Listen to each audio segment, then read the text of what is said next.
Hi, I'm Jamie Carroll with Movieguide, and you join me on the wooden carpet of Mr. Birchum, an animated, hilarious series coming to Daily Wire Plus. Let's talk to some of the cast and crew. So you're out here to support everything that's going on. Daily Wire is kind of reaching out with some of this newer content.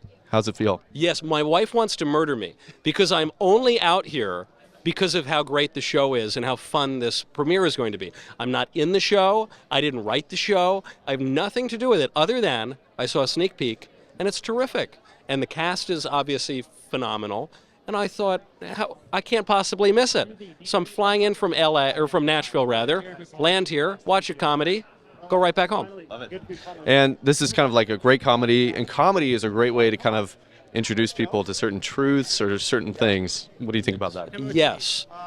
You know, if you want to be persuasive, you can either be really didactic and angry. I don't think that's not my style.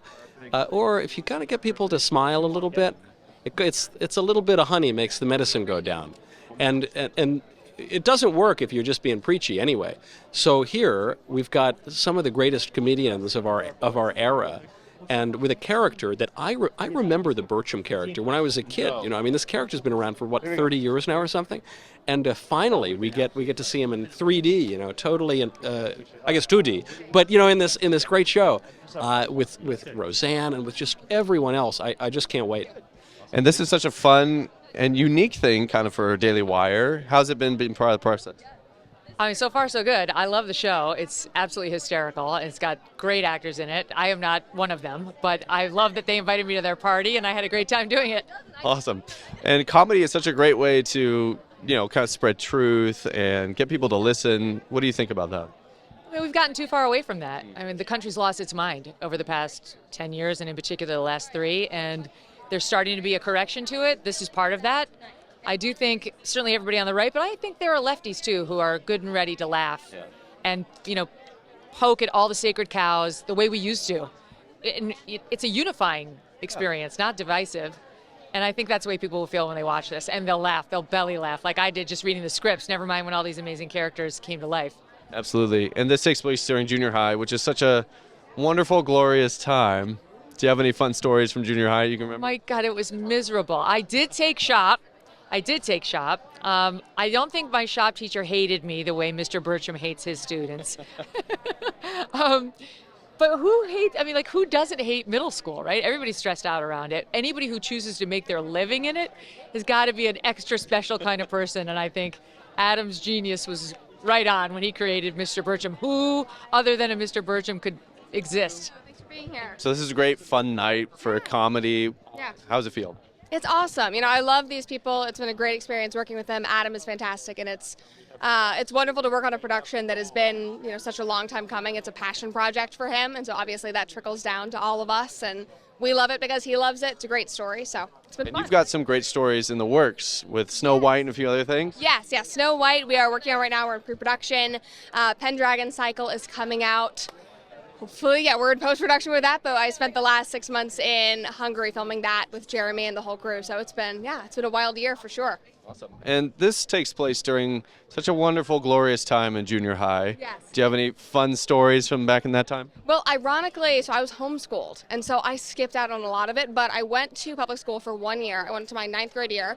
I think it was a terrible mistake. I hated it. I was homeschooled immediately after, But I went into it at junior high age because I was homeschooled, I was able to move through the years really quickly. So I entered high school as a 12-year-old, which is ironic. And so it was just an absolute chaos. Anything that you would expect could go wrong, did go wrong, somehow ended up with good grades. But anyway, so that was my one normal school experience. Wow, that's insane. I wish that I had shop, though. I wish I had had a Mr. Birchum. So it's so funny. So Kroll and I have been doing his show forever, and so I was kind of talking to them about this in the very beginning. So I saw the script, and it was so funny because they were interested in me working on that character, sort of the super tolerant, everybody, the future is female, I hate myself, I'm a white man, I should be dead. If I'm not going to be dead, I should be, you know, a slave to all these young kids. They want different pronouns and all that kind of stuff. So it's very funny, and Corolla is very funny about that stuff because he isn't a conservative. He's not a crazy right wing. He's just none of it. All of it is ridiculous. And so he comes after that, the thing that I sort of think is so funny, but he also comes after himself and the idea of masculinity and what it is and being lost trying to be a tough guy anymore because there's no place for it. So there's nothing funnier than this. And I love that the Daily Wire sort of gave a platform to this and has given him a home. Because I've done his show on the Daily Wire that is the improvised show where you just come up, do it, but then they throw, and so it was him sort of ranting at the end of it. But it's great because I'm an improviser. That's sort of what I do comedically and in film and television. But he's that every day on the radio, and then when he does his stand-up, he's kind of rant. So I've always thought he was so funny and enthralling. And a buddy of mine said once, he goes, Adam Carolla is your Howard Stern, because he gets me to say stuff where afterwards I'm like, I don't think that came off. I forgot everyone in the world was listening to that. So he's gotten me in some hot water, but he's used some of that hot water to boil up some opportunities. Yum, yum, yum! So I'm excited for this series. It's really exciting. And with comedy, you can kind of get away with things, or you can kind of tell different stories that maybe normally you can't get away with. I prepared these questions, and they're really good. Go ahead. But yes, comedy kind of works as a vehicle to get certain things across that normally probably wouldn't fly, right? Oh, yeah, of course. And he's, this is obviously satire about kind of everything now, and specifically the stuff that he thinks is ridiculous, which is all of it, as we just talked about. But I think that satire kind of in some ways doesn't have as much of a place as it used to. And that's what all of us are talking about with comedy and what can you say, and people running on stage and trying to fight people for saying this. It's ridiculous. It's totally unacceptable. But that's why I kind of like the Daily Wire, because they're like, yeah, we're not really going to do all that. It's not Andrew Tate. That's not what we're talking about here. But it is more of a, it's a platform where you can really there is free speech. Yeah. And so I think that's exciting. Because I kind of am nowhere. I'm not super left or super, I think it's all ridiculous. So I think that's why Adam and I get along so well. There's so much seriousness, and I understand because there's serious topics, but if we can add some levity to it, I actually think it's a great way to communicate. We need more of it. So thank goodness for the Daily Wire and all the geniuses behind the scenes that came up with this. Yeah. And your character, give me a little bit of the background on your character. She's sassy.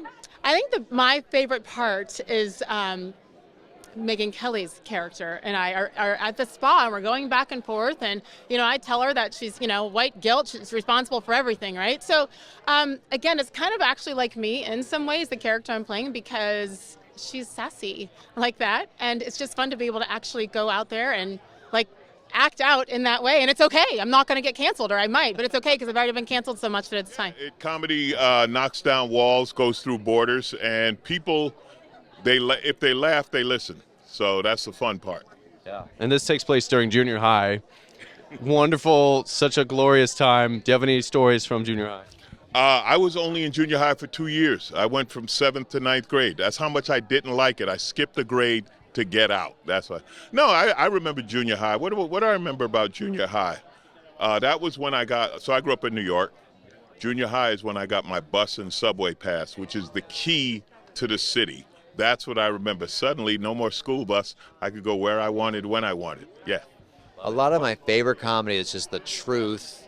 People laugh if it's something that's true. And that's all I'd say about that. But yeah, that's the best way to get something across is through comedy. Do you have any stories about your experience in junior high? It was a disaster. I was very tiny and I didn't grow. So the girls thought I was cute. So I kind of used that, to talk to them. Yeah. But then they would just tell me about how much they liked, a friend of mine or something. As long as they got yonder bags, people will listen, for sure.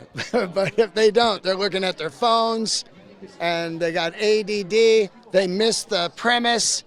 So yeah, it just depends, But I do think it's the greatest thing I've ever done, and perfect timing. I started 15 years ago, and here we are in the second boom of comedy. I was going to ask, how have you seen the landscape change even within the last few years of comedy? Well, I think that a lot of comedians are doing arenas now.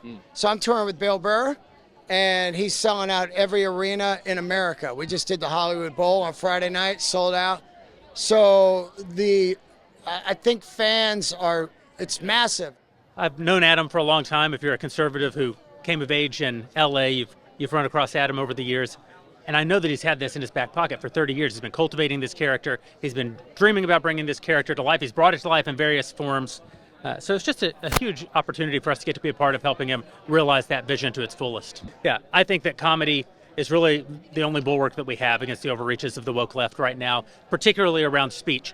And it's amazing, you know, in the last 18, 24 months, you've started to see comedians, even on the left, you know, Dave Chappelle, Jerry Seinfeld, and others start to really push back against some of the sort of woke hegemony where speech is concerned. But Adam Carolla has been doing it consistently, uninterrupted for his entire career. So I think that Adam's really a leader in this particular part of the culture war, and it's really great to be able to help him take that to the next level. The show does sort of harken back to a time called the 90s when Western civilization came to its peak, when we had songs like, when we had bands like Smash Mouth, you know, you could just sing songs about being an all-star and nothing mattered. We were just rich and successful and hegemonic around the world.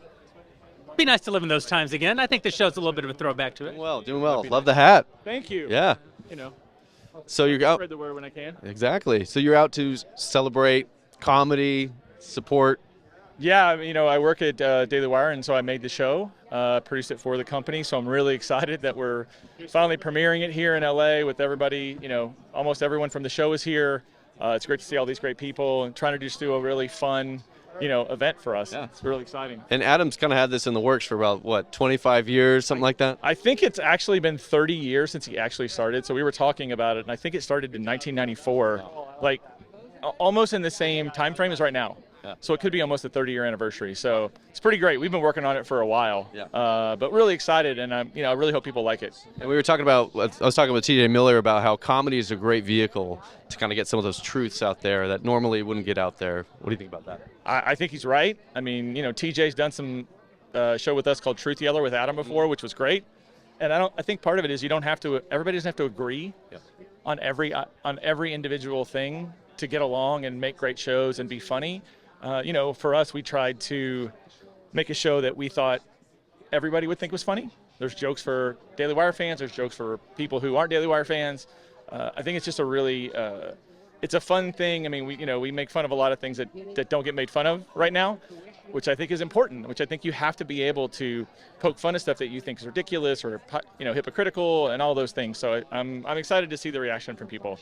And I feel like the headlines now kind of write the comedy themselves a little bit with everything going on. I mean, Babylon Bee almost predicts every single thing that happens, so it is kind of like that, yeah. And how long has this kind of been in the process, and how did it come to fruition? This is actually Adam's origin story. This character he created 25 years ago or more to get on K-Rock Radio. He and Jimmy Kimmel were partnered up on morning radio, and this was the character that got Adam on the air and got him prominent locally here in Los Angeles. So it's a character he's been trying to develop into a series for now 2.5 decades, and it's finally come to life. With everything going on in the world, why is it important to kind of have some alternative comedy and some of these other shows that are kind of presenting values that typically don't come out of Hollywood? Yeah, I mean, that was, I think, the impetus, you know, to keep trying to push this show on the air, is to kind of capture an ability to kind of make fun of, you know, everything that's gone on in the culture, certainly over the last 10 years or so, and I think we've achieved that. It's kind of like the headlines write the comedy themselves a little bit these days. A little bit, yes, or a lot of bit. Thanks for watching the Mr. Birchum Red Carpet. Be sure to check out the review of the series at movieguide.org, and please subscribe and like this video if you like red carpet events and Hollywood news. If you enjoy videos that follow your values like ours and you want to help us continue, go to movieguide.org/donate, because we're actually a nonprofit. You may not know that, but we're working in Hollywood every day to help families have more choices that follows their values. And also subscribe right now.